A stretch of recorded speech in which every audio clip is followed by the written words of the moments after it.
Quiero que usted me acompañe a Levíticos 4. Dígale que está a su lado, amárrate el cinturón, siéntate bien, prepárate. Viene una palabra que te va a alimentar y te va a saciar de bendición.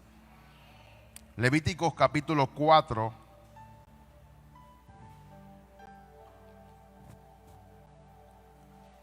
Verso 4 al 6.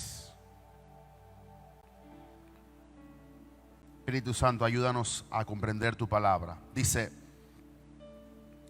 traerá el becerro a la puerta del tabernáculo de reunión delante de Jehová, y pondrá su mano sobre la cabeza del becerro y lo degollará delante de Jehová. Y el sacerdote ungido tomará de la sangre del becerro y la traerá al tabernáculo de reunión, y mojará el sacerdote su dedo en la sangre y rociará de aquella sangre 7 veces delante de Jehová hacia el velo del santuario. Aquí podemos ver lo que se hacía en el Antiguo Testamento. Usted conoce la historia. Moisés edificó un tabernáculo en la cual estaba compuesto por varios departamentos o varios salones: el lugar santo, el lugar santísimo, el atrio donde estaban todas las personas. Usted puede hacer un estudio en su casa de todos los elementos: el altar de bronce, el arca que contenía los 10 mandamientos. Todas esas cosas tipificaban a Jesús. Pero cuando el sacerdote, que dice que el sacerdote era ungido, que solamente podía entrar por una vez al año, dice que tenía que llevar al cordero delante o al becerro delante de Jehová, y él tenía que degollarlo. Pero lo interesante es lo que él hacía con la sangre. Esa sangre representaba el sacrificio de un becerro sin mancha, pero tipificaba lo que Jesús iba a hacer ahora en la actualidad con nosotros. Él tenía que degollar al becerro delante de Jehová y tomar y mojar su dedo y rociar 7 veces delante de Jehová hacia el santuario o hacia el velo del santuario. Ahora, todo creyente, oiga bien, necesita conocer el poder de la sangre, porque ella es el fundamento para todo lo que tú puedes alcanzar para tu vida espiritual y natural. Existen muchos cristianos que utilizan la sangre solo como un amuleto de protección y se pierden de todos los beneficios de vivir bajo la revelación completa de la preciosa sangre de Cristo. No solamente es cuando nos pasa algo, la sangre de Cristo, no. Hay algo más que tú y yo tenemos que entender: el poder que contiene esa sangre. Ahora, una iglesia sin sangre es una iglesia seca y muerta. Por lo tanto, nosotros tenemos que no solamente recordar, sino aplicar la sangre en todo lo que le vamos a enseñar de aquí en adelante. La única manera, oiga bien, de entrar al lugar santísimo era por medio de la sangre, o es por medio de la sangre. Por eso nosotros hemos aprendido que antes de comenzar a cantar, rociamos la sangre para que podamos entrar a la presencia de Dios. No se podía entrar al lugar santísimo sin presentarle la sangre, porque la sangre abría el velo y la sangre abría para que el sacerdote pudiera entrar y presentarse delante de Dios. Ahora, lo mismo que era en el Antiguo Testamento acontece hoy en el Nuevo. No podemos presentarnos delante de Dios, no podemos comenzar a buscar la presencia, no podemos comenzar a orar o a clamar sin antes darle gracias a Dios por derramar la sangre de su precioso Hijo para con nosotros. Y esa sangre que nos limpia, que nos purifica, entonces nos da acceso para entrar al lugar de la presencia de Dios. Dice Hebreos 10:19: así que, hermanos, teniendo libertad para entrar en el lugar santísimo por la sangre de Jesucristo. O sea que tenemos libertad para entrar, podemos entrar confiadamente, pero aquellas personas que conocen el poder de la sangre de Jesucristo, esto es una base fundamental para todo creyente y para la iglesia. Son 5 puntos, pero creo que vamos a tratar de explicarlos muy bien para que usted pueda entender. Antes de los 5 puntos, no podemos pensar que es tarea fácil entrar eficazmente a la presencia de Dios para libertar a los hombres del dominio brutal que el enemigo tiene sobre ellos. Yo no estoy hablando de una llamada guerra espiritual, no estoy hablando de hacer ese alboroto que usted conoce. Estoy hablando de realmente tener un encuentro con la presencia de Dios. Y si usted quiere entrar a tener un encuentro con la presencia del Padre, usted tiene que rociar la sangre y tiene que conocer el poder de la sangre. No es una obra emocional, no es una obra intelectual o de la fuerza humana, gritos y estremecimientos. No podemos hacerla por nuestra propia justicia, sino por la revelación de la sangre que Cristo nos dio el derecho legal que Satanás creyó tener sobre nosotros. Y esa sangre nos da derecho para poder vencer a Satanás. Usted no puede vencer al diablo sin conocer el poder de la sangre. La sangre derrotó a Satanás. No es por tu ayuno, no es por cuánto tú oras, es por la sangre que te da el poder para tú vencer las obras de Satanás. Satanás odia intensamente la sangre de Cristo porque ella selló su derrota. Y por eso Él hará todo lo posible para que olvidemos su eficacia y reduzcamos nuestro cristianismo a una vida de conceptos doctrinales o fórmulas. Así que nosotros tenemos que entender qué es la sangre. Como decía papá esta mañana, estaba viendo el culto. Usted no va a tomar hoy un jugo de uva. Usted no va a tomar una chicha panameña o un juguito cualquiera. Usted va a tomar lo que representa la sangre de Cristo. Por algo Jesús dijo, y lo podemos predicar en otra ocasión, y usted puede ver lo que nuestro Padre nos ha enseñado. Por algo Jesús dijo, esta es mi sangre. Él no dijo, este es un vino, este es un jugo de uva. Él dijo, esto representa mi sangre. Y haced esto en memoria de mí. Así que es importante que usted conozca lo que usted está bebiendo. Usted no puede venir solamente a la iglesia y hacerlo porque se lo decimos, sino hacerlo con conocimiento previo. Ahora sí, luego de esta introducción número 1, la sangre de Cristo nos da una conciencia limpia. Voy a explicarme a qué se refiere conciencia limpia. Ahora, la conciencia, ¿qué es la conciencia? La conciencia, oiga bien, es la capacidad propia de los seres humanos de reconocerse a sí mismos, de tener conocimiento y una percepción de su propia existencia y de su entorno. En este sentido, la conciencia está asociada a la actividad mental que implica un dominio por parte del propio individuo sobre nuestros sentidos. O sea, usted es consciente de que usted existe en su conciencia. Y su conciencia forma parte de su alma. Por lo tanto, tengo que mencionar que el ser humano está compuesto por 3 partes. Diga conmigo, 3 partes. Espíritu, alma y cuerpo. Usted no es un cuerpo, usted es un espíritu. Usted no es un alma, usted tiene un espíritu. Usted es un espíritu que tiene un alma que reside dentro de un cuerpo. Y si usted comprende eso, usted comprenderá cada faceta de lo que lo compone usted. En su espíritu está la semejanza de Dios. Yo sé que Dios nos creó a su imagen y semejanza. Y es en ese espíritu en la cual nos comunicamos con Dios. Ahora, en nuestra alma están nuestras emociones, nuestro intelecto y nuestra conciencia. Y es ahí donde el ser humano, o donde el cristiano tiene que bregar para dominar su alma a la voluntad de su espíritu. Y esa alma y ese cuerpo residen dentro de un cuerpo. Usted sabe que Adán no tenía cuerpo, Adán era un espíritu. Adán no tenía un alma, Adán era un espíritu. Pero cuando Adán pecó, por cómo se dejó llevar por las emociones, como dice Pablo, por la vanagloria de la vida, por los deseos de la carne, por los deseos de los ojos, entonces avivó en él algo que se llamó alma, y eso creó las emociones, eso creó los sentimientos. Ahora vivirás por el sudor de tu frente, ahora sentirás lo que es trabajar de verdad. Usted sabe que antes la mujer daba luz sin dolor, porque dice la Biblia que ahora entonces dará a luz con dolor, o sea que antes era sin dolor. Y Adán no solamente tuvo a Caín y Abel, Adán tuvo muchos hijos más, solamente que la Biblia hace referencia a 2 de aquellos hijos. Esa es para que usted vaya a la Biblia y comience a estudiar lo que hay en la Biblia. El creyente no puede tener una conciencia de pecado porque ella lo debilita espiritualmente. Y aquí entramos en materia. ¿Por qué hay cristianos que no avanzan? Porque no han limpiado su conciencia con la sangre de Cristo. Mira lo que dice entonces Hebreos 10, 1 al 2.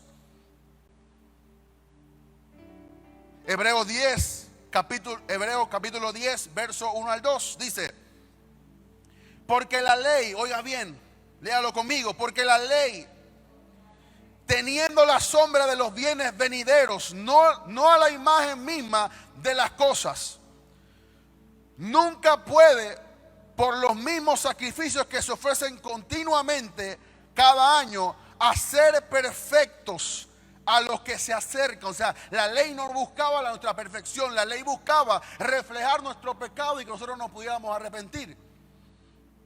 Mira lo que dice: de otra manera cesarían de ofrecerse. O sea, si la ley nos pudiera perfeccionar, entonces no tenía que Cristo venir a sacrificarse él mismo. Entonces, como la ley no podía perfeccionarnos, tuvo que venir Cristo y sacrificarse a sí mismo para entonces que, dice, pues los que tributan este culto, limpios una vez, no tendrán ya más conciencia de pecado. Diga conmigo, conciencia de pecado. Y ahí entonces, porque yo le explicaba que era una conciencia. Porque si la conciencia es que usted tiene conocimiento que usted existe y de que usted es real, entonces si la Biblia dice que usted tiene una conciencia de pecado, eso nunca lo va a dejar crecer espiritualmente. Porque usted está más consciente de su pecado de lo que hizo la sangre de Cristo. Por eso que hay cristianos, y me estoy adelantando, que se denigran a sí mismos. Y sí, está bien, todos fuimos pecadores. Pero si tú aceptaste a Jesús y Jesús está dentro de ti y Él te limpió, ya tú no eres más pecador. Ahí donde el cristiano no puede avanzar. No, hermano, es que yo pequé ayer, sí, pero si Jesús está dentro de ti, tú no eres un pecador, como los pecadores de este mundo. Tú eres alguien que tiene adentro la solución a tu pecado. Por lo tanto, dice la palabra que Cristo nos justificó por medio de la fe a través de su sangre. Y tú eres considerado ya una persona justa. Y la sangre borró todos tus pecados. O sea, en el cielo no hay un expediente de lo que tú hiciste antes de recibir a Jesús. Pero al parecer nuestra conciencia todavía tiene que ser limpia, aunque hayamos aceptado a Jesús. Porque tú y yo siempre, si no actuamos bajo la revelación de la sangre, no vamos a recordar quiénes éramos antes. Por eso, hermano, es que yo no puedo predicar. ¿Por qué? Es que usted no sabe quién yo era, pero ya eso que tú eras fue borrado. ¿Y por quién fue borrado? Por la sangre de Cristo. Por lo tanto, la sangre te hace acto para que tú puedas hacer lo que Cristo te manda hacer. Es ahí donde no avanzamos, es nuestra conciencia que todavía reside en los pecados pasados, de tu pasada manera de vivir que recibiste de vuestros padres. Pero Cristo comenzó algo nuevo en ti, y aunque tú recibas a Cristo, todavía tenemos y no podemos avanzar por nuestra conciencia de pecado. Ahora, ¿cómo debe tener el creyente su conciencia? Busque conmigo Primera de Timoteo 3:9. Primera de Timoteo capítulo 3, verso 9. Dice Pablo, yo sé que Pablo estaba refiriéndose a otro contexto, pero podemos agarrar este texto para comenzar a trabajar en lo que el Espíritu Santo quiere revelarnos hoy. Dice que guarden el misterio de la fe. ¿Con qué? Con conciencia limpia. O sea que todo cristiano, todo creyente, toda mujer, todo hombre, todo joven que tiene a Jesús debe tener una conciencia limpia. Que si usted va caminando por ahí, usted no desnuda a la mujer que está delante suyo. Que si un hermano le hizo algo, pero usted no le dijo nada físicamente, pero en su mente usted mató al hermano y lo descuartizó. Eso no se ve, usted no lo hace, pero en su mente está ocurriendo cosas. Entonces usted tiene todavía, aunque se dice ser cristiano, tiene una conciencia de pecado. No peca físico, sino peca internamente. Y es ahí donde nosotros tenemos que avanzar. No podemos avanzar, no podemos llegar a ser reyes y sacerdotes como la Biblia dice que tenemos que llegar a ser, si tenemos una conciencia de pecado. Y la sangre es el único instrumento que puede limpiar tu conciencia. Mira otro verso, 1 Timoteo, ahí mismo, capítulo 1, verso 5. Pablo dice: pues el propósito de este mandamiento es el amor nacido de corazón que limpio y de buena conciencia y de fe no fingida. O sea, quien tiene una buena conciencia no va a tener una fe fingida.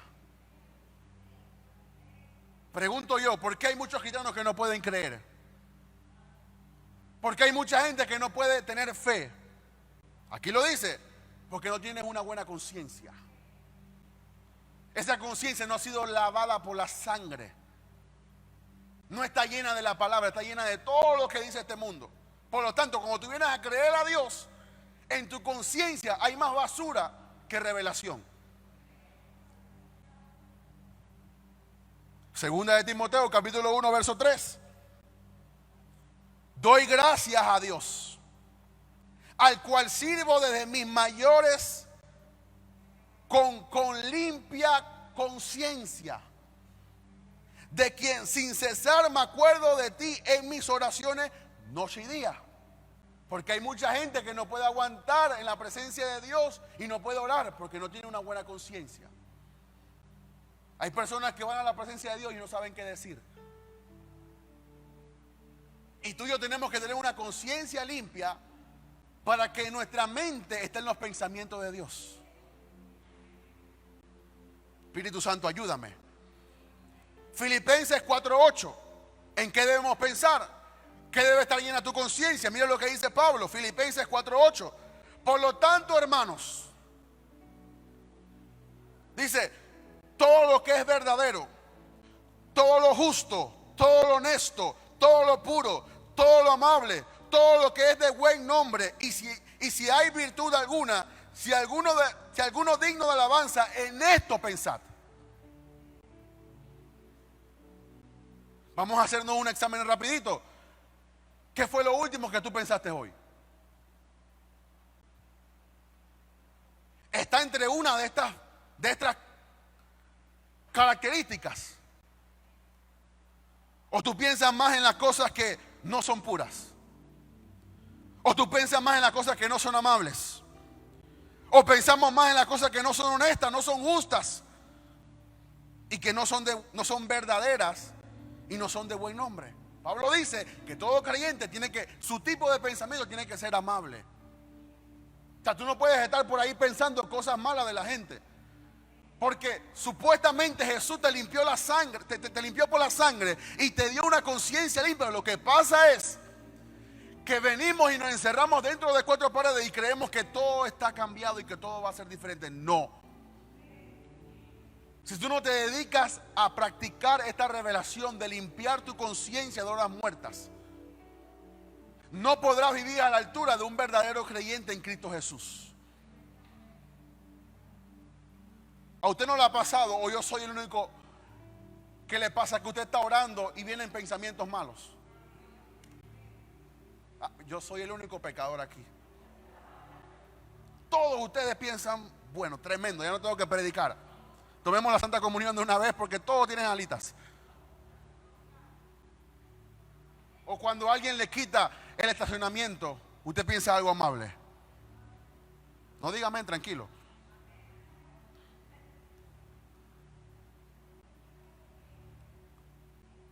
Primera de Corintios 2:16. Porque Primera de Corintios 2:16, porque ¿quién conoce la mente del Señor? ¿Quién le instruirá? Mas nosotros tenemos que la mente de Cristo. O sea, este no es un trabajo de que tú te vas a cambiar tu manera de vestir. yo soy cristiano porque tengo un saco. No, no. Tú eres cristiano por quien te cambió por dentro. Tenemos muchos cristianos que están muy bien vestidos, pero por dentro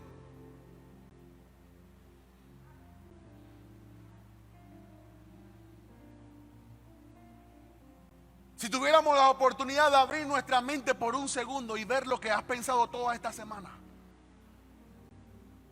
Por eso que solamente Dios puede hacer ese trabajo. Porque si yo pudiera haber besado a mucha gente y saludado a mucha gente que ha pensado mal de mí, y yo ni sé. Entonces, nosotros como cristianos tenemos que tener una conciencia limpia.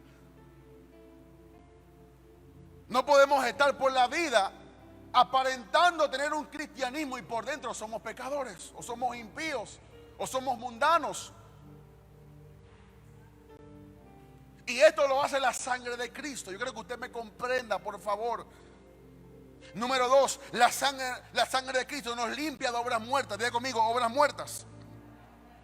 Busque conmigo Hebreos 9, 3 al 14.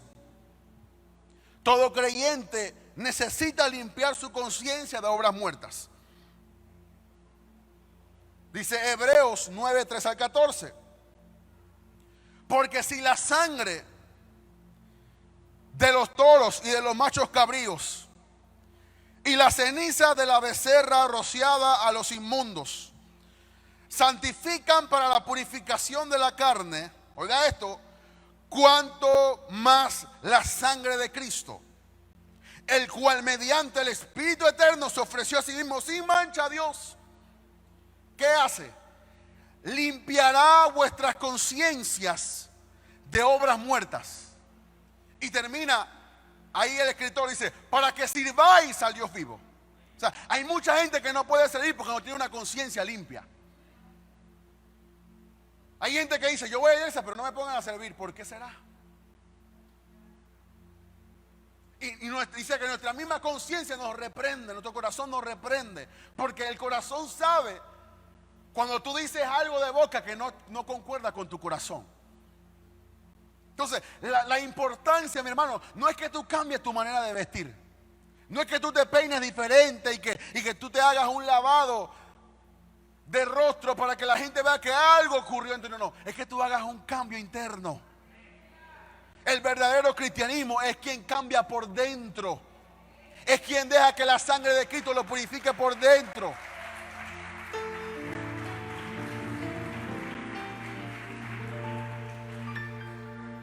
¿Qué es una obra muerta? Una obra muerta son aquellas obras que nosotros hicimos antes de recibir a Cristo, por las cuales merecíamos la muerte. Como dice entonces Romanos 6:23, la paga del pecado es muerte. O sea, todo lo que tú hiciste antes de Cristo, tú y yo merecíamos la muerte y el infierno. Por mentir, por robar, por fornicar, por hacer todas esas cosas que hacen los mundanos que no conocen a Cristo, merecíamos la muerte.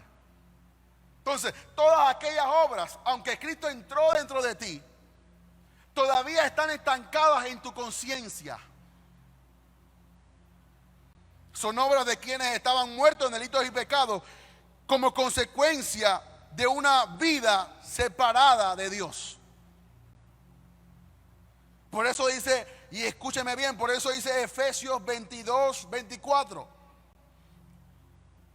Aquí entramos en el verdadero cristianismo. Dice Efesios 4, 22, 24. En cuanto a la pasada manera de vivir. O sea, tú te convertiste en enero. Todo lo que va a pasar de enero en adelante acontece a la vida nueva. Que dice que por cuanto recibiste a Cristo, eres una nueva criatura en Cristo Jesús. Todo lo que pase de enero hacia atrás es tu pasada manera de vivir. Dice, en cuanto a la pasada manera de vivir, dice Pablo, despojaos del viejo hombre que está viciado conforme a los deseos engañosos. Y dice, renovaos. Pero ¿dónde se renueva el hombre? ¿Dónde te renuevas tú, mi hermano? Dice, renovaos en el espíritu de vuestra mente. Tú no te renuevas cambiando de ropa. Tú no te renuevas cambiando por fuera. Tú te renuevas cuando eres cristiano por dentro. Y Pablo dice que tú eres un verdadero cristiano cuando tú tienes una mente renovada. Y por eso no podemos avanzar, porque por fuera somos cristianos, pero nuestra mente sigue siendo pecadora. Renovaos en el espíritu de vuestra mente y vestidos del nuevo hombre. ¿Dónde te viste del nuevo hombre? Dice, creado según Dios en la justicia y santidad de la verdad. Te viste aquí, o sea, la verdadera guerra espiritual está en tu mente. ¿Tú crees que las batallas están en Irak o están en Afganistán? No, las peores batallas que el ser humano puede tener están en su mente. Aquí está donde tú le crees a Dios o no le crees a Dios. Aquí está cuando la gente te dice, no, es que tú no vas a conseguir ese trabajo, y tú le crees a Dios con tu corazón y con tu mente, y tú estás seguro de que aunque nadie está consiguiendo trabajo en medio de la pandemia, tú le crees a Dios y tú vas a conseguir tu bendición. Todo el mundo está suspendido, todo el mundo está en crisis, pero cuando tú te decides renovar en tu mente, cuando tú te decides renovar en tu corazón y tú le crees a Dios, no hay diablo que pueda impedir que la bendición te alcance, pero tenemos que renovarnos. Tenemos que renovarnos. Dejar ese viejo hombre que estaba viciado. Dejar esas malas mañas, dejar ese carácter malo y perverso. Dejar esos pensamientos inicuos que siempre pensamos todo lo malo de la gente. Oye, ¿por qué no pensamos en algo bueno? Es que el hermano llegó tarde, se quedó dormido. Bueno, ¿por qué no pensamos que hubo un tranque? O sea, siempre tenemos la tendencia de pensar lo negativo.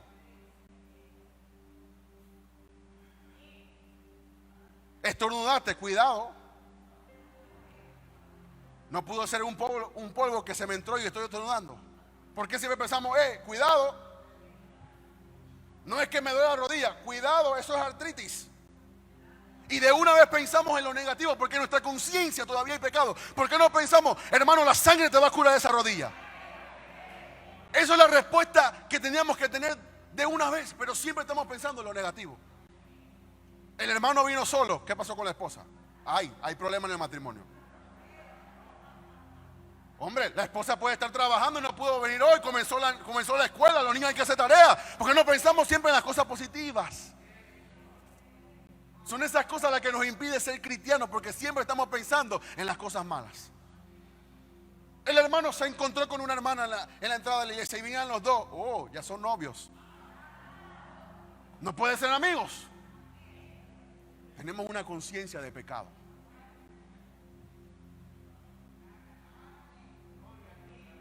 Y eso nos impide entrar en la presencia de Dios. Y cuando yo oigo a hermanos orar, yo sé cuando tienen conciencia de pecado, porque todos oran en base a lo malo y no oran nada en base a lo bueno. Todo es el diablo, todo es problema, todo es pobreza, todo es persecución, todo es lo malo y nunca mencionan lo bueno. Yo no estoy negando que existe un diablo, pero a mí el diablo no me va a robar mi oportunidad de darle gloria a Dios. Si yo lo menciono en mis oraciones una o dos veces, recordándole quién Él es y quién yo soy en Cristo Jesús.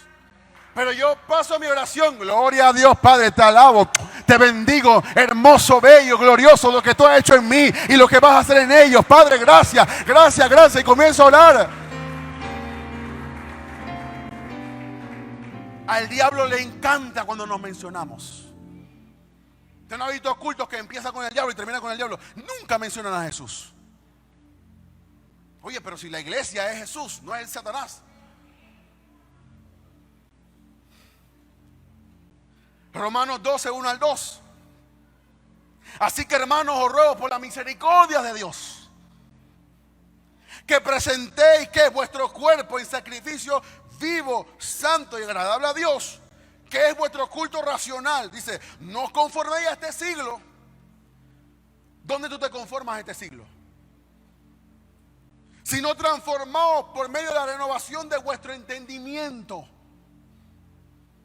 para que comprobéis cuál sea la buena voluntad de Dios, agradable y perfecta. ¿Por qué hay gente que no conoce la voluntad de Dios para su vida?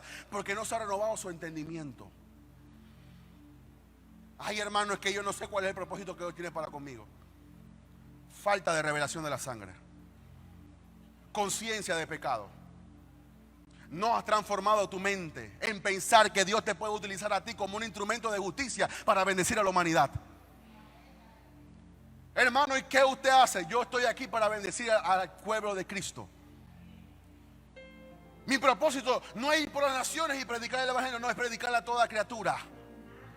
Yo sé bien cuál es mi propósito, yo sé bien cuál es mi llamado, yo sé bien para qué Dios me tiene aquí. ¿Sabe usted para qué Dios lo llamó a usted? No se conforma a este siglo.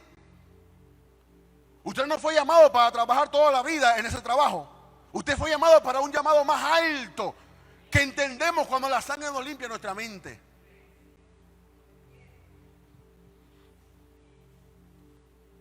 Recordemos que nuestra mente es como un software de computadora o un teléfono que necesita actualizarse con la palabra de Dios y la sangre para que pueda funcionar en una vida sobrenatural. Hay teléfonos que aunque usted lo ame y lo quiera, no soportan la actualización. ¿Por qué? Porque aunque el teléfono es bueno y tiene capacidad, el aparato no soporta la nueva actualización del sistema. Por lo tanto, el cristiano tiene que renovarse en su mente en la nueva actualización de la palabra de Dios a través de la sangre.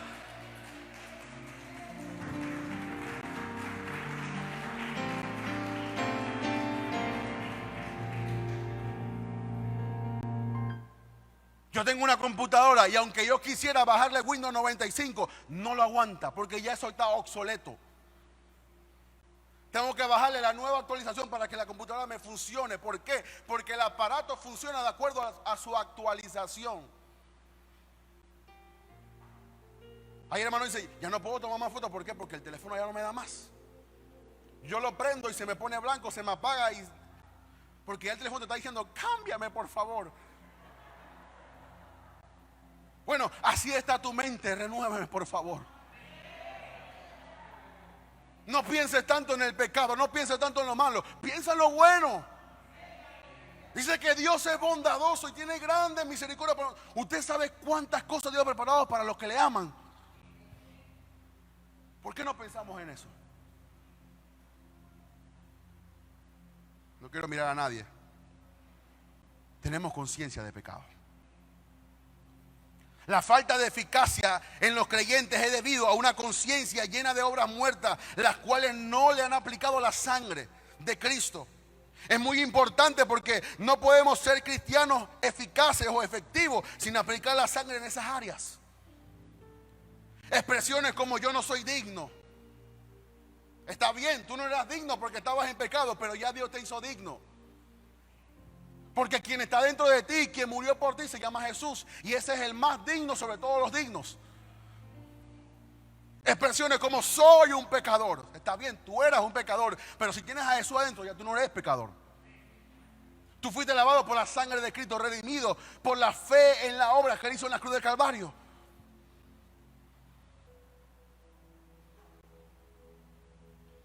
Eso nos habla de una baja aplicación de la sangre en nuestra conciencia para justificarnos de nuestros pecados.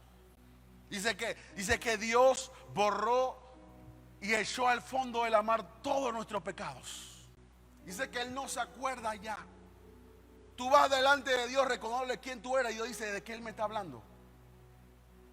Señor, que tú conoces mi pecado, pero yo te lavé, yo te limpié. Vive en esa nueva criatura. Pero ¿por qué no podemos vivir en esa nueva criatura? Porque tenemos una conciencia que no hace referencia a lo que antes hacíamos. Existen cristianos que no pueden caminar porque todavía cometen pecados. Y esos pecados necesitan ser limpios por la sangre. Hermano, aunque usted no peque, límpiese por la sangre todos los días. Amargura, bochinche, odio, celo, disensiones, contienda, todas esas cosas tienen que ser lavadas y perdonadas por la sangre de Cristo. Dice la Biblia que no se ponga el sol sobre nuestro enojo, o sea, que no pasemos tanto tiempo en pecado. Tú pecas, abogado tienes para con el Padre. Caíste, levántate y dile, Padre, yo mismo, Señor, aquí estoy en tu presencia. Pequé contra ti, la regué, la embarré. Lávame con tu sangre, perdóname, no lo quiero hacer más. Ayúdame. Tú eres poderoso para guardarme y no caer en pecado. Pero ¿por medio de qué? Por medio de la sangre. Lo que usted va a tomar hoy lo limpia de su conciencia de pecado. Usted no va a tomar un jugo que le va a saciar en su estómago. Usted va a tomar algo que representa la sangre y que lo va a limpiar en su conciencia. Número 3. Le voy a leer un verso. No lo voy ni a explicar. Pero tú tienes que ver el efecto poderoso de la sangre de Cristo. Hebreos 9, 19 a 28. Hebreos capítulo 9, verso 19 al 28.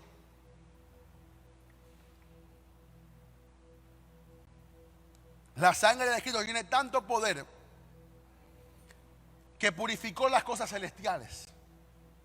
Le voy a explicar un poquito antes de leer el verso.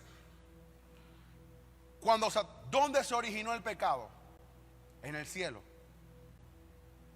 Satanás se rebeló contra Dios en el cielo. Por lo tanto, cuando Satanás manipuló a los ángeles, dice que una cuarta parte de los ángeles para que se fueran con él, el cielo quedó contaminado por el pecado de Lucifer.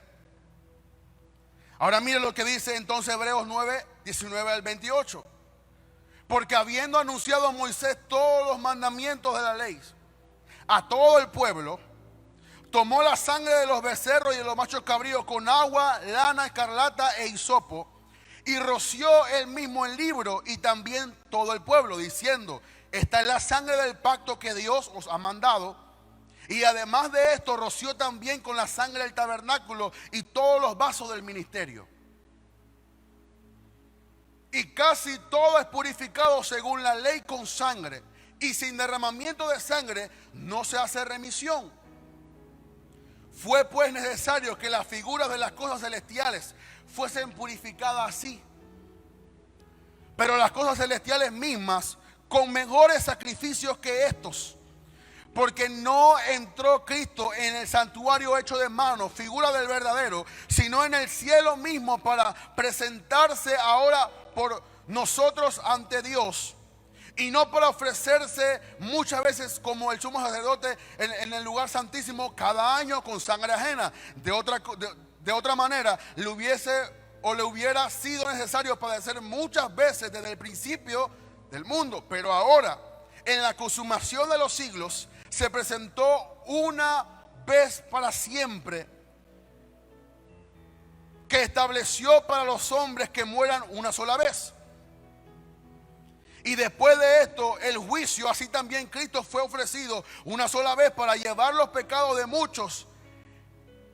Y aparecerá por segunda vez sin relación con el pecado para salvar a los que le esperan. Dice este libro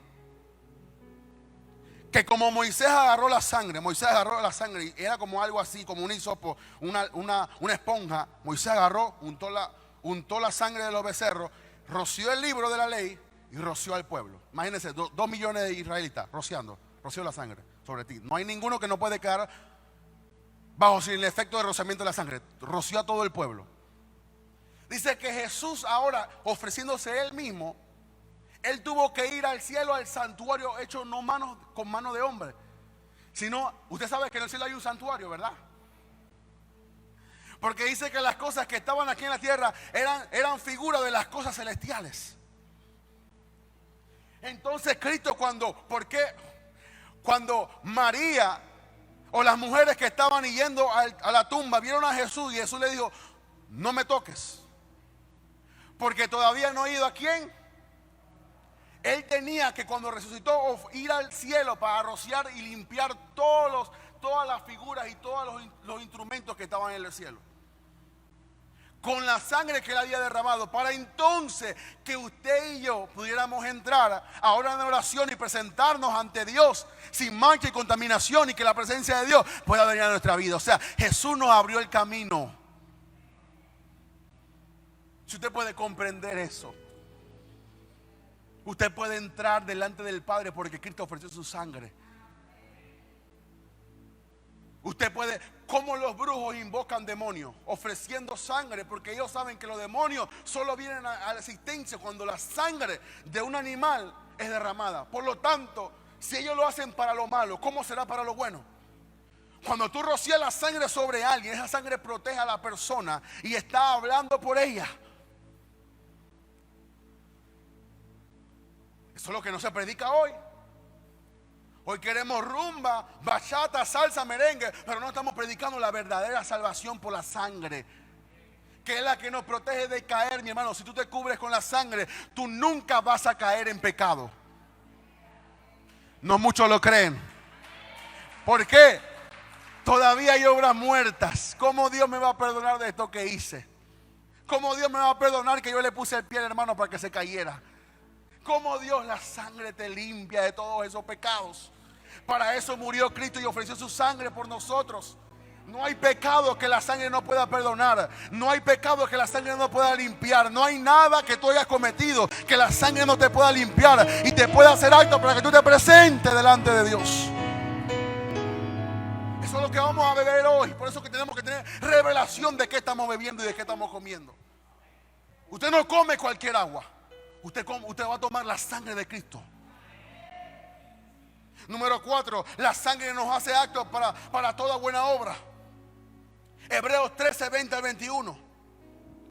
Y el Dios de paz, que resucitó de los muertos a nuestro Señor Jesucristo, el gran pastor de las ovejas, por la sangre del pacto eterno, nos haga actos en toda obra buena, para que hagáis su voluntad, haciendo Él en vosotros lo que es agradable delante de Él por Jesucristo. Espíritu Santo, ayúdanos. El cual sea la gloria por los siglos de los siglos. Amén. O sea, tú solamente puedes hacer la voluntad de Dios si Jesús está en ti y tú tienes la revelación de la sangre, porque la sangre te hace acto para tú hacer toda buena obra. Por mí mismo yo no puedo predicar. Por mí mismo tú no puedes ser bueno. Tú puedes ser la persona más cariñosa del mundo, pero si tú no estás rociado con la sangre, no puedes hacer buenas obras. Solo la sangre nos hace acto. Por eso, ¿para qué gloriarnos si nada de lo que hacemos nos puede justificar? Yo puedo orar 24 horas de rodillas y eso no me justifica. Yo puedo ayunar 40 días y eso no me hace santo. Yo puedo colgarme aquí la cruz más grande de Panamá y tampoco eso me va a purificar. Pero cuando yo tengo revelación de la sangre, los músicos pueden tocar porque ellos tienen que tener revelación de la sangre. Las personas que se suben acá arriba tienen que tener revelación de la sangre para que ellos sepan a qué Dios los llamó. La presencia viene en lugar cuando hay alguien que reconoce el poder de la sangre. Porque hay iglesias vacías y hay iglesias sin presencia porque no hay revelación de sangre. Entre más revelación de la sangre tú tengas, más presencia de Dios tendrás en tu vida. Entre menos revelación de la sangre, menos presencia de Dios tendrás en tu vida. Por eso la oración no es cualquier cosa. Esto no es que tú le vas a pedir a Dios 3 gatos y Dios te va a responder 2 oraciones. No, tenemos un trabajo poderoso para entrar en la presencia de Dios. Y Dios solamente contesta oraciones que están rociadas con la sangre. Hay gente que ni entra a la presencia de Dios. Nunca ha topado la presencia de Dios. ¿Por qué? Porque no saben entrar. Y es por medio de la sangre. Hay un solo mediador entre Dios y los hombres, Jesucristo hombre. Tú no puedes entrar a la presencia de tu Padre si no tienes conocimiento de la sangre. Ningún sacerdote podía entrar al lugar santísimo si no rociaba la sangre de un becerro. E inclusive si el sacerdote entraba sin santidad, se moría en la presencia. Pero cuando la presencia venía, la Shekinah venía, la Shekinah solamente se presentaba donde había santidad. Y si el que estaba ministrando tenía pecado, se moría de una vez. Por eso ellos tenían una cuerda Y la cuerda tenía unas campanitas que sonaban. Cuando el sacerdote estaba ministrando, sonaban las campanitas. Si dejaba de sonar las campanitas, ellos sabían que había muerto porque estaba en pecado. Y ellos no podían entrar. Ellos tenían que jalar el cuerpo desde afuera con la soga. El cuerpo muerto porque entró en pecado. Si eso era en el Antiguo Testamento, ¿cómo será hoy?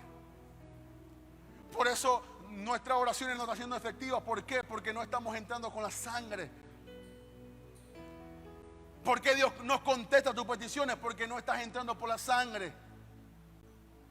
Esto al diablo lo odia por completo y por eso la gente todavía tiene como una ceguera espiritual que no comprende estas cosas.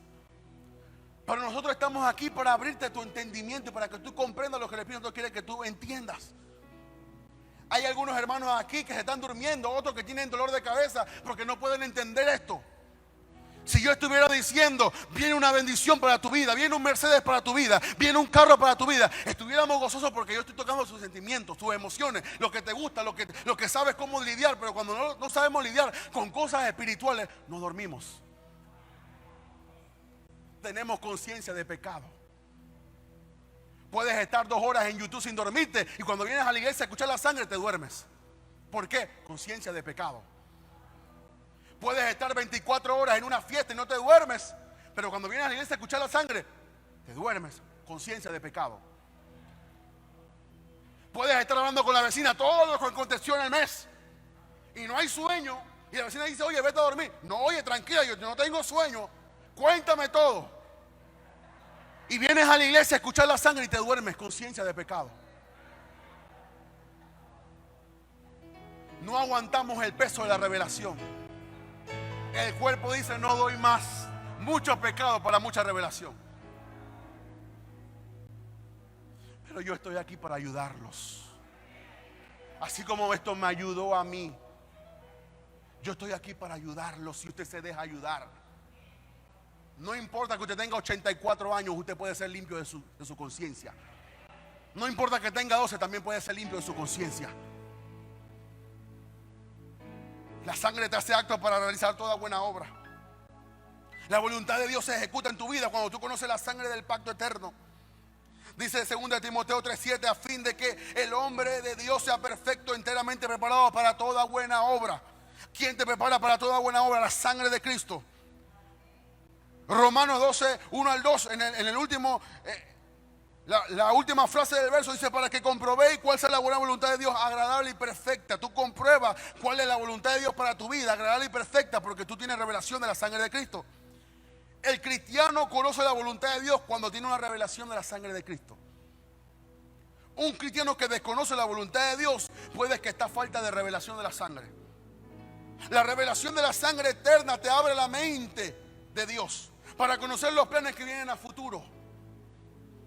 La sangre de Cristo activa el discernimiento, un olfato espiritual que lo que viene es grande. Hermano, vienen multitudes. Y lo que está ocurriendo hoy nos está preparando para las multitudes, para que ustedes puedan ayudarme a mí, a nuestro Padre Espiritual, a discipular las multitudes. Usted no puede servir con una conciencia de pecado. Por eso líderes caen con hermanitas nuevas. ¿Por qué? Porque tienen conciencia de pecado. Por eso pastores fornican con hermanas nuevas. ¿Por qué? Porque tienen conciencia de pecado. Por eso gente destruye las vidas de otras personas porque nunca se purificaron con la sangre de Cristo. Hermano, yo estoy hablando cosas que ni tengo apuntadas aquí. ¿Por qué? Porque la sangre me hizo acto para yo poder hablar cosas que ni yo entiendo. Y termino. La sangre de Cristo habla y da testimonio de lo que Jesús hizo y compró en la cruz del Calvario. Génesis 4, 8 al 10. Y dijo Caín a su hermano Abel, salgamos al campo. Y aconteció que estando ellos en el campo, Caín se levantó contra su hermano Abel y lo mató. Jehová dijo a Caín, ¿dónde está Abel tu hermano? Y él respondió, no sé, ¿soy yo acaso guarda de mi hermano? Y le dijo, ¿quién le dijo? Dios. ¿Qué has hecho? Oiga esto. La voz de la sangre. La voz de la sangre. La voz de la sangre de tu hermano clama a mí desde la tierra. O sea, la sangre habla. Levítico 17:11. Porque la vida de la carne está en la sangre está. O sea, hay un poder en la sangre. Y esa sangre habla. Mira lo que dice Hebreos 12:24. A Jesucristo el mediador del nuevo pacto. Y la sangre rociada que habla mejor que la cabeza. O sea, la sangre de Cristo da testimonio y habla mejor de la de Abel. Abel pedía justicia. La sangre de Cristo está aquí para clamar por ti. Y por ayudarte y para bendecirte. Y para levantarte y restaurarte. Termino. Job todos los días presentaba, ofrecía sacrificios por sus hijos. Si acaso ellos habían pecado. No lo voy a leer, Job 14, perdón, Job capítulo 1, 4 al 5. Todos los días Job se levantaba y ofrecía sacrificio. Por si acaso sus hijos habían pecado. No era la ofrenda ni la cantidad que él daba, era el poder de la sangre que representaba y la revelación que Job tenía. Respondiendo Satanás a Jehová, dijo: ¿acaso teme Job a Dios de balde? ¿No le ha acercado alrededor de él y su casa y a todo lo que tiene? Al trabajo de sus manos ha dado bendición, por tanto sus bienes han aumentado sobre la tierra. Pero ¿qué hacía Job? Todos los días ofrecía sacrificio. Y esa sangre le daba la bendición para que Satanás aún tuviera envidia de Job. Si tú supieras el poder de la sangre. Si tú rocías la sangre sobre tus hijos. No, mis hijos son rebeldes. Rocía la sangre. Y esa sangre que cura a tus hijos lo va a alar para la bendición. Si tú cubres a tu familia con la sangre, no importa que tu familia haya hecho una parranda ayer, cúbrela con la sangre de Cristo. Porque esa sangre va a clamar justicia sobre ellos. Y ellos en algún día van a venir a los pies de Cristo. ¿Por qué? Por causa del rociamiento de la sangre de Cristo. La sangre nos da protección. La sangre nos ayuda. La sangre nos preserva. La sangre nos guarda. ¿Por qué no te moriste en ese accidente? Porque la sangre te cubrió. Tú creíste que fue tu maniobra con el timón. No, fue la sangre de Cristo. ¿Por qué no te tocó la enfermedad? Por la sangre de Cristo. ¿Por qué fuiste librada de no caer en muerte como todos los otros demás? Por la sangre de Cristo. Ese es el poder de la sangre de Cristo. Y ahora que yo les he predicado esta palabra, que usted puede volver a ver en Facebook, vuelva a escuchar, vuelva a oír cada uno de los versos. Ahora entonces vamos a tomar la sangre de Cristo. Con esta revelación. Por eso dice Pablo, no tomen la Santa Cena indignamente, o sea, no teniendo conocimiento de aquello que estás tomando. Todos tenemos que tener conocimiento de lo que estamos haciendo. Así que yo le voy a pedir que usted cierre sus ojos.